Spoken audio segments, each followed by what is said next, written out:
اور اس سے پوچھنے لگا میں نے 99 قتل کیے ہیں، میری توبہ ہو سکتی ہے؟ اس نے کہا ہرگز نہیں، تو بڑا ظالم ہے، تیری کوئی توبہ نہیں۔ اس کو غصہ چڑھا، اس نے اسے بھی قتل کر دیا، 100 کر دیے۔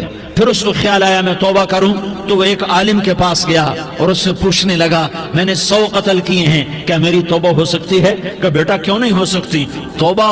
ہائے ہائے ہائے ہائے ہائے، میرا رب ایک مثال دیتا ہے، کہتا میرا بندہ تو اتنے گناہ کر کہ زمین کو بھر دے، اس خلا کو بھر دے، چاند تاروں ستاروں کو بھر دے، اتنے گناہ کر کہ آسمان کی چھت کو لگا دے، زمین سے اٹھا اور آسمان کی چھت کو لگا دے، اتنے گناہ کرنے کے بعد صرف ایک دفعہ کہہ دے یا اللہ معافی دے دے تو میں سارے ہی معاف کروں گا، سارے معاف کروں گا، ولا ابالی، اور مجھے کوئی پرواہ نہیں ہوگی۔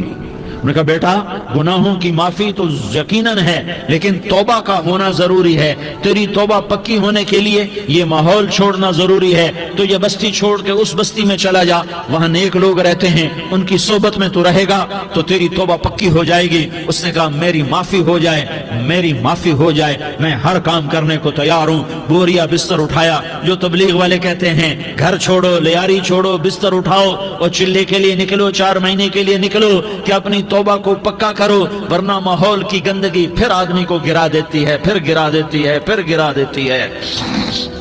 وہ نکلا، راستے میں موت آئی، جب موت نے جھٹکا دیا تو اس نے چھلانگ لگائی اس نیک لوگوں کی بس کی طرف، وہ ایسے اس کے ہاتھ اس کے آگے اور پورا جسم ایسے آگے پھیلا ہوا۔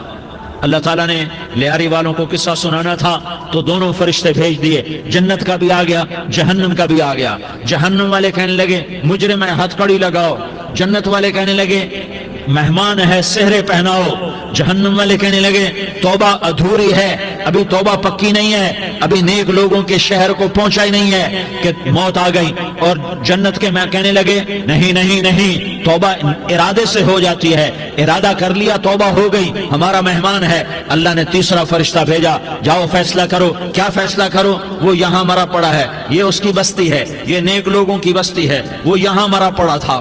اللہ تعالیٰ نے کہا فیصلہ کیا کرتا ہوں کہ یہ فاصلہ ناپو، اگر گھر کے قریب ہے تو دوزخ والے لے جاؤ، اگر نیک لوگوں کی بستی کے قریب ہے تو جنت والے لے جاؤ، یہ میرا فیصلہ ہے۔ ہائے ہائے واہ میرا رب، میں تیرے قربان۔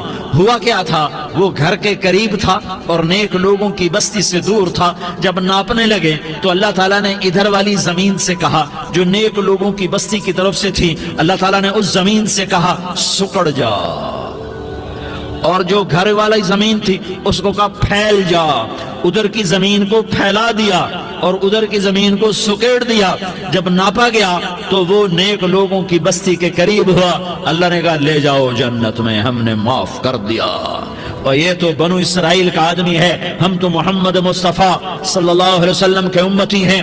ایک بنو اسرائیل کا آدمی، اس کا نام تھا کفل، اور روزانہ رات کو نئی لڑکی اس کے پہلو میں آتی، شراب کا دور چلتا اور زنا کا سے منہ کالا کرتا۔ ایک رات ایک لڑکی کو 60 دینار دے کر لایا، 60 دینار کوئی 10 لاکھ روپیہ بنتا ہے۔ کیا مال تھا کہ ایک رات کا 10 لاکھ دے کر آیا۔ جب کمرے میں داخل ہوا تو وہ لڑکی رو رہی تھی، تو کفل نے پوچھا کیوں رو رہی ہو؟ میں نے زبردستی تو نہیں کیا۔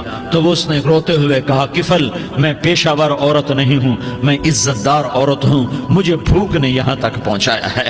میں یہ کہا کرتا ہوں جب سردار لوگ، جب مالدار لوگ زکوٰۃ نہیں دیتے تو غریبوں کی بیٹیاں نیلام ہو جاتی ہیں۔ مالداروں سے کہتا ہوں، ان سرداروں سے کہتا ہوں کہ اللہ کے نام پر دیا کرو کہ غریبوں کی بیٹیوں کی عزتیں بحال رہیں۔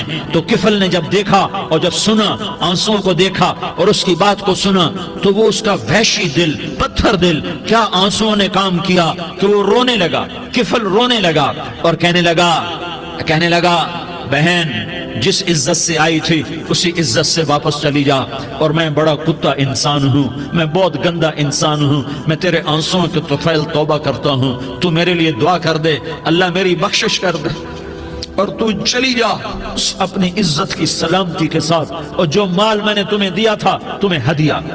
وہ بچی گھر پہنچی اور کفل کو پتہ نہیں اگلے لمحے کیا ہونے والا ہے۔ تھوڑی دیر کے بعد کفل مر گیا، اچانک جوانی میں موت آ گئی۔